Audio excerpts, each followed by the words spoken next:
مامۆستا ئێستا من لە مزگەفتەچینە مەسەلەن لە شارێکی ئەو کوردستانەیە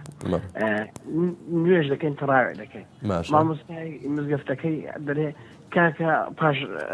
نوێژ ئیشا و پاشی سنەتەکەی سنەتی دوای نوێژ ئیشا دەڵێ ڕەحمەتی خواتان لێبی نییە دەبینن تەبەن شتێکی وهانیە بەس دوای هەر دەستەوە دەڵێ مەسەڵەن ئەو شۆ شەشە دەڵێ 6,000 سەڵاوەتدا دیداری محەممەد سەڵاو باش ئەمە جوابی بدەینەوە بوون عبار نەوەڵا برای بەڕێزم ئەمە هەمووی غەڵەتە 6,000 چی و ئەگەر بوو بە ڕکاتی لە ڕکاتی یەکەم 10,000 سەڵاوات لە ڕکاتی دووەم 20,000 سەڵاوات یا لە شەوی دووەم 2,000 سەڵات ئەمە لەکوێیان هێنا ئەسڵ و ئەساسی نییە ئەنجاگە بە کەلیمەی هەزارەکان بێ بە کەلیمەی هەزارەکان بێ کاکەم بۆچی 10,000 و 20,000 بەکاردێنم هەر دەڵێم نەبراوە سەڵاوات لەسەر پێغەمبەر صلی الله علیه وسلم مالا نهایە سەڵاوات لەسەر پێغەمبەر صلی الله علیه وسلم بۆچی دڵم دوای دڵم 20 دوای دڵم 30 ئەنجا خۆ کە لە ڕۆژی سیەم کەوتم 30,000 سەڵاوات بەقەدەر هەر سی ڕۆژەکە سەڵاوات دەکا ئەگەر وا حساب بێ براگیان تێگەیشتی یعنی بۆ نمونە تۆ قەرزی پیاوێکت لەسەرە با بڵێن 10 ملیۆنت لەسەرە ئێستا تۆ ملیۆنێکت پێ ملیۆنێک دەیدەی تێ دەڵێ کاکەوە 10 ملیۆن دینار بۆ تۆ ئێتەڵەوە ملیۆنێکە کاکە چیدە ئەخ دەڵێ من دەڵێم 10 ملیۆن من دەڵێم 10 ملیۆن ئیخۆ بە دەڵێم نییە ئەوەی داوتە من یەک ملیۆنە کاکە ئێستا تۆش یەک جار دەڵێ اللهم صل وسلم على نبينا محمد بەڵام بەدەم دەڵێ 10,000 سەڵاوات لەسەر پێغەمبەر 10,000 چی تۆ یەک جار وتە اللهم صل على محمد وعلى آل محمد بەوە ناکرێ کاکەی گیان چونکە ئەگەر بەوە بکرێ تەواو یەکسەر دەڵێن نەبراوە کۆتانە هاتوو سەڵاوات لەسەر پێغەمبەر صلی الله علیه وسلم ئەگەر جوابی دەدەینەوە هیچ قسەی نەکەین ئەمە گوناحبار نابێت نا تۆ کە ناوی پێغەمبەر دەبیستی عەلەیهی سەڵام وسەلام سەڵاوات بدە تەواو بەس ئەوە ڕەحمەت لە داک و بابەت لەگەڵ ئێوەش براکەم دەستخۆشی لە هەموو ستافەک سەرچاوم برای شیرینم بەڕێزی کاکە گیان الحمد لله رب العالمين والصلاة والسلام على سيدنا محمد وعلى آله وصحبه أجمعين عزيزان وخوشويستان دیارە مانگی ڕەمەزانە مانگی ڕەحمەت و بەرەکات و دوعا و نزا و پارانەوە و عەفو و لێبردنە بەڵام بەداخەوە زۆر جارێک دەخرێتە گومانەوە هەرچەند لە مانگی ڕەمەزانە شەیطان بەسراوەتەوە بەڵام شەیاطینی ئینس بە نەفس و ئارەزوی خۆیان گومان بۆ خەڵکی دروستەکەن لە عیبادەتە مناع للخەیرن ئەم سیفەتە ناشینیان هەیە کە سیفەتی نەیار و ناقەزان و شەیاطینیە بەڵام سەیرەکەی زۆرێک لە مسلمانان لە عیبادەت سار دەبێتەوە بەهۆی فتووە داروێرەکانی ئەوانەوە پرتەوتارە وەڵامێک بۆ عەبدولەتیف و درۆکانی و چاوەچەکاریەکانی هەم بەناو دینەوە هەم ئەو هەندێک کوفریشی لە زاهیرە بە لە قسەکانی ئیتر نازان بە نەزانینێکە یا بە قەستی هیوادارم بە نەزانین بێ بۆی کەوا لە دین دەرنەچێت هەرچەندە کەس کافر ناکەین عەقیدە و بیرواڵمان وایە قسەکانی وا دیارە بۆ نمونە ئازیزان و خۆشەویستان ئەم کەسە لە یەکێک لە پرسیارەکانە برادەرە پرسیاری لێکان وەنە پێڵە ئێمە لە مزگەوتەکان تەلەفۆن لەگەڵ مامۆستای بەڕێز سەلام عەلەیکم وعەلەیکم سەلام ئێمە لە مزگەوتەکان نوێژەکەین لەو مزگەوتەدا بەڕاستی یەکێک لە دوای نوێژی ئیشا وەڵە ڕەحمەتان لێوێ نێتی ڕۆژی بەیانی بێنن تەمان لەسەر نێتەکە قسە ناکا بەڵام دواتر ئەڵێ 10,000 سەڵاوات پێغەمبەر صلی الله علیه وسلم یان ئەم شەو دووەم شەوی ڕەمەزانە یا پێنجەم شەو ئەڵێ 5,000 2,000 یا 6,000 یا بەپێی شەوەکان 30,000 ئایا ئەمە خێرە بیت ئەیە دروست نییە بە پێکەی زۆر بە ئوسلوبێکی ناشرین ئوسلوبێکی نەزانانە وەڵامی کابرا ئەداتەوە بە پێکەینەکەی خۆیەوە بەتەمەن دیارە یان زۆر نەزانە یان خۆی گێلەکە لە واقع و لە ڕاستیەکان ئەڵێ ئەمە شتی وا هەر نییە و بیدعەتە و کاریوانی و جاگەر وابێ بەڕاستی کابرا بە یەکجار 10,000 سەڵاتی بەونووسێت یا 100,000 بەونووسێت ئەی کابرا بڵێ حتا سەڵاتە پێغەمبەری خوا صلی الله علیه وسلم تا من بە دووش وەڵامی جەنابیانە دەمەوە ئەڵێم ئەمە تەبعاً بەم قسەتە قیاسی خوات کردووە لەگەڵ بەندەکانە تەبعاً ئەمشە کوفرە بەڕاست لەیسە کەمیزی شەیئون خوای تەبارەک و تەعالا لەگەڵ مەخلوقاتی خوا تەشبیه ناکرێ و خوای تەبارەڵا بیسەر و بینەرە بە عەبدەکان و بە مەخلوقاتی خۆی لله المثل الأعلى دوو خوایە و بەندەش بەندەیە ئینسان ئەبێ دەسەڵاتی خوا و قوۆی خوا و هێزی خوا إن الله قادر على كل شيء جاکاتۆ لەگەڵ مەخلوقاتێکی زەعیفی داماوە بۆیە شێخی مەولوی ئەفەرمێت گەر زەڕێ شعور وا پێێتەوە کەوتیان خوا ئەبڕێتەوە ئەی بەندەکان ئەگەر ئینسان زەڕێ شعوری پێوە بێ کە گوتیان خوا ئەوە ئەی بڕێتەوە چون خوایە و بەندە و مەخلوقاتە من بەم کابرا ئەڵێم کاکە تۆ یا نەزانی یا خۆت گێلەکەی لە واقع ئەینا ئێمە چەند ئایەت و حەدیثمان هەیە کە لە بەسەر دووبارە بوونەوەی چاکە و سەدەقە لێدوان دراوە فەرمایشی خوا پێغەمبەری خوا هەیە بۆ هەر نەسی قورئان و حەدیث نییە الحەسەنەةu بعەشری ئەمثالها سەدەقەیەک بەدەیە ئەی ئەگونجێت من دینارەی بەم خوا دەدنارم باتۆ لە قیامەتە یعنی خەری دەدنارم باتۆ ئەی کابرا چه فەرقی هەیە یەک سڵاوات بەخوا 10 سڵاواتی لەسەر لێ بدات ئەوەنە حەدیثی پێغەمبەری نییە لەسەر ئەوە کە پێغەمبەر ئەفەرمێت من صلى عليه صلاة صلى الله عليه بها 10 هەر کەس یەک سڵاوات من لەسەر لێ بدا خوا 10 سڵاوات لەسەر لێ ئەدا ئەمە وەڵامی پرسیارەکەی خۆتە زۆر بەڕوونی دواتر نەسی قورئان خوا لباسي خير خيراتا لباسي بخشين نفقا خوا نافرمي مثل الذين ينفقون أموالهم في سبيل الله كمثل حبة أنبتت 7 سنابل في كل سنبلة 100 حبة والله يضاعف لمن يشاء والله واسع عليم أما نص قرآنية خواهي تبارك وتعالى شيء فرمي نافرمي هر كسي ببخش لبينا وإيما نموني أو بخشن درانا أوانك أبخشن وكو نموني أو فلا حوايا كواد دانا والله كأسيني بيك دن جنب خوا حول قلقوني بيه بخشت قولا قرميت خوا صد دن كقرمي هذا السكان يعني خواي قوري يك بدا تايك بحو صد بو إنوسيت وخوا زياتني شكاو توانا يجي هي وخوا واسع عليم زانايا توانا هي أما نص قرآني أما بيقمان أما نص قرآن أم بياوا يا بقمان لدصاتي پروردگارا قماني هي لدصات قوي پروردگارا يان خوي يلكا لواقع كان ويان نزان اگر نزانين به طبعا جاهل نزان براسي وبيغمبري خوا فرمت حرج لسني بلام فتواكي كبعلم داتي براسي تاوان وغوريو تاوانك زور غوري كفتوا بعلم وبزانز بي اما بقمان لوانيه دصلاتي خوا هيجي تناشي كابرايكي نخوێندەوار یا کابرای خوێندەوار یا کابرایەکی مسلمانی دڵپاک کە ئەڵێ 10,000 سڵاوات پێغەمبەری خوا صلی الله علیه وسلم خوا خێری ئەو 10,000 سڵاواتی بۆ بنووسێ و هیچ مشکلەیەکی تیا نییە و ئەم میلەتی ئەمەش کە لەسەرەوە پەروەردەکراون ئازیزان و خۆشەویستان یعنی ئیلا یعنی سەرچاوەیەکی هەبووە علەما و زانایان قسەیان لەسەر کردووە لە قورئان و حەدیث دەرهێناوە لە گیرفانی خۆیان دەریان نەهێناوە ئەمە کارێک نییە شتێک بێ بەتاڵ بێ زانایان ناکرد بێت ئەمەی کەوا لە وڵاتی کوردەواری ئێمە ئاکرێت هەر شتێک بکرێت ئیلا قورئان و حەدیثی لەسەرە و لەژێر قورئان و حەدیثا کراوە بۆ نمونە ئێمە ڕەنە سەر فەرمایشتی پێغەمبەری خوا ئەنجا فەرمایشتی زانایان لە سەلەفی ساڵح ئەنجا فەرمایشتی علەمایانی معاصر حتى وەڵامی علەمایانی وەهابیش کە لە سعوودا وەڵامی ئەم برادەرە ئەدەنەوە لەسەر ئەم فتوە غەڵەتەی بۆ نمونە جارە ورە سەر قسمەتی پێغەمبەری خوا حەدیثی صحیح فەرمایشتی پێغەمبەری خوا صلی الله علیه وسلم کە لە حەدیث ئاواریدا کە ئیمامی مسلم ڕیواەتی کردووە حەزەری جوەیرە کە خێزانی پێغەمبەری خوا بوو ئوم المؤمنین بوو جارێک لە جاران لە ماڵا دانیشت نوێژی بەیانیەکە پێغەمبەری خوا لەو کاتە کە بەجێ هێڵدە کە نوێژە بێ ئەڕوا بۆ مزگەوت جوێرە لەسەر بەرماڵەکەی دانیشت تا پێغەمبەر ئەگەڕێتەوە نزیکی چێشتەنگایە ئەو هە خەریکی عیبادەت و خەریکی نوێژ بووە کە پێغەمبەر ئەگەڕێتەوە ئەفەرمێت حتاکو ئێستا کە لە نوێژ بەیانی و تاکو ئێستا هەر لە شوێنی خۆتای بەڵێ یا ڕەسوڵ هەر لە شوێنی خۆما بووم و خەریکی عیبادەت بووم و پێغەمبەری خوا چی پێفەرموو پێغەمبەری خوا فەرمووی لەقەد قولت بعدك 4 كلمات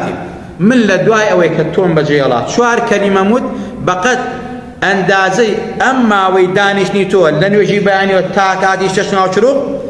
بیکێشی هێشتا ئەم 4 کەلیمە منە قورستە و ینی خێری زیاترە 4 کەلیمەکە چێ یا رەسوول الله پێغەمبەری خوا فەرمی سبحان الله عدد خلقه سبحان الله زينة عرشه سبحان الله رضا نفسه سبحان الله مداد كلماته يعني سبحان الله عدد خلقه ورضاء نفسه وزينة عرشه ومداد كلماته أما شو كلمة كي بم نصواري وبون منا بيغمر إخوة فرمي سبحان الله بأندازي مخلوقات إخوة دروس كلاوكان إخوة مخلوقات إخوة لإنس لجن لملائكة لهم عالم كان لهم حشرات دار بر مخلوقات پروردگار پیغمبر خدا فرمود به اندازه مخلوقات سبحان الله به اندازه جوانی عرش خدا سبحان الله به اندازه رضامندی پروردگار سبحان الله به اندازه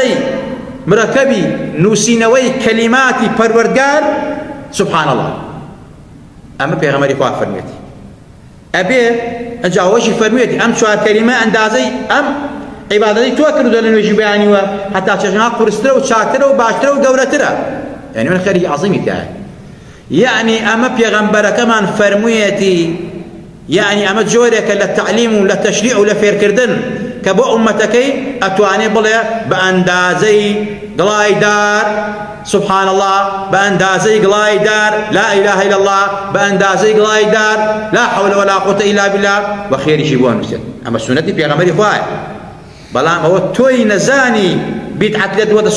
السنة اللي بتا بدعة واتر علماء زاناني أما هل سر أمايا فرميانا صلوات ذكرى شو صلوات بو ذكرى صلوات كتولي اللهم صل على سيدنا محمد وعلى آله وصحبه وسلم صلوات إبراهيم يبيها صلوات كبير قريم قويتو علي خوايا معنى كي وايا طلبك دعوة ناي خوابي فاذكروني أذكركم ناوبني خوا ذكري خوايا يعني صلوات هم دعايا هم ذكري خوايا هم دعوي برزي مقامي بيغمبر ورحمته وبيغمبر صلى الله عليه وسلم كواتها هم ذكرى هم دعايا بويا عزيزان وخوشويستان صلوات كابرا يما وافر كرا عام كان نخوينواركان هي خوينواركان زانان يما بيش يما ام خلقان فير كردوا كلترايا كان بلا 10000 20000 يا لكات كان ترى باندازي قلاي دار صلاه في غمر اخوا اما لسرم اساس كراوا شلون ام ذكرانا في غمر اخوا فرمتي صلواتي اتواني ذكرى وسبحان الله بل اندازي مخلوقات اخوا صلوات في غمر اخوا صلى الله عليه وسلم يان حديث يتر كاخوا في غمر اخوا صلى الله عليه وسلم كأو صحابيك فمن ربنا ولك الحمد ملء السماوات وملء الأرض وملء ما بينهما إلى آخره بونمنا أم صحابة كبيغمبر صلى الله عليه وسلم فمن سمع الله لمن حمده أو لدعوة فمن ربنا ولك الحمد پروردگارا حمد سپاس سایش بوتو بچی ملء السماوات وملء الأرض بري آسمان كان بري أرز وبري هنيواني هردو كان وبري أوش تشي كالدواء أسمان وزيوتي يعني مخلوقات أما حديثي صحيحة ديسان بهمان شوى وكابرا أتوانا بقول أندازي أرزو أسمان صلى الله عليه وسلم صلى الله عليه وسلم وقت شونوتي أندازي أرزو أسمان حمد وسنا وستايش بو پروردگارو وبيغمبريش دعائي دست خوشي لي كردو فرمي أو كيبو أو ذكري كير صحابك فرمي من بو فرمي مجد بيلي براسي او اندخ يركي قوري او اندخ يركي زورا فريشتا كان ناتوان بينو سنوا كواتا امل للروي حديث امل حديث عواريد بو هيش مشكلة تانية وهروها آية هيش كستسلفي أمت وقت بيغمري خوا ام ذكرانا وفرموا اصحاب كان كدوانا بلا اصحاب كرديوانا بلا تابعين كان كرديوانا بو صلوات بكاينا بلا امام الشافعي كبيغمر افرمي عالمي قريش سألت بركاله علم كأماجي بإمام الشافعي كأو عالم برزقورا محمد كري إدريس إمام الشافعي لسرتاي كتابك كأي نسيت صلاة يغزف في غمر إخوان نسيت أفهم اللهم صل على سيدنا محمد كلما ذكره الذاكرون وكلما غفل عن ذكره الغافلون أما صلاة إمام الشافعي خواهي صلاوات برجانا بسر في غمر نازدارا بأندازي أو ذكر ويردي أو ذاكرانه أو ذكر كاراني كوا ذكري توكن يعني توكن خوايا بأندازي أو كساني كوا غافل لنا ذكري تو صلاة سفي غمر خوا أم صلاتين وسيلة أول كتابة كيوا بويا أمل حديث صحيح واستنباط كراوة وجراوة وكو قاضي عياز لا باس صلاة سفي غمر خوا ولا كتابي شفاء نقلي كردوا وهروها لجم كوملك لأصحاب وتابعين ترى صلواتي ونقلك صاحب كتاب الشفاء وهروها محمد كري محمد غرابيلي أويج بهمان شوان نقلك لابن حجر كإمام شافعي صلواتي دعوة وإمام أحمد وإمام مالك شندين علماء زانايتر لم صلواتان هنا إن جاينا سنوي اختلافي زانايان والذي جزم به شيخ الإسلام ابن تيمية رحمه الله أنه يثاب ثوابا واحدا ولا يكافئ ثواب من صلى حقا بذلك العدد صلاة تامة كاملة ولكن هذا الثواب الواحد أكبر من ثواب الصلاة المجردة أما طبعا ابن تيمية رأي لسروية كأما كسيك ما بس دم نقطة.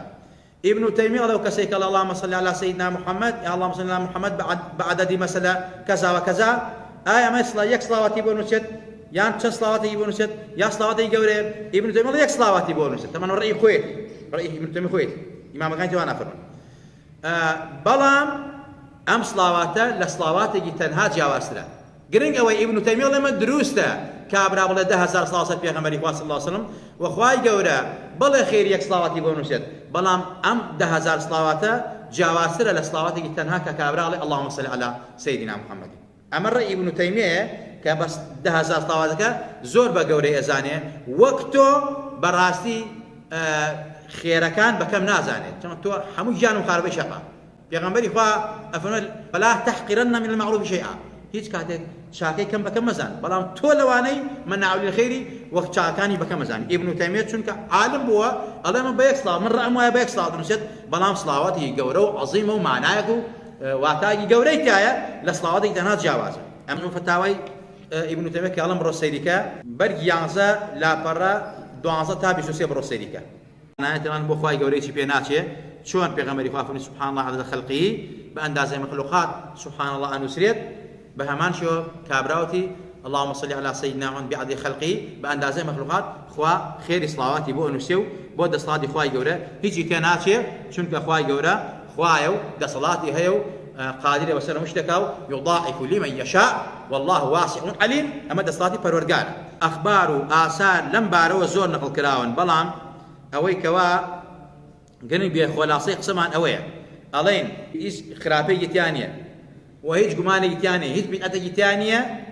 بلكو أما لقرآن وحديث وسنة في غمر خوا وجلاوة أو كساني كألين 10,000 صلوات يا 20,000 صلوات يا 40,000 صلوات أما لسنة في غمر خوا وجلاوة قياس بسر وسكارانا وكو علماء زاناني أما فرميانا اتأتواني بروك سيري مجموع كي سيري إمام الشافعي كي سيري كتير مذاهب تركي أجر تبرا بمذاهب يتم راتنية أتواني لسر أساسا بدوي حتى سيري فتاوى ابن تيمية كا سيري كتاب كان الباني كا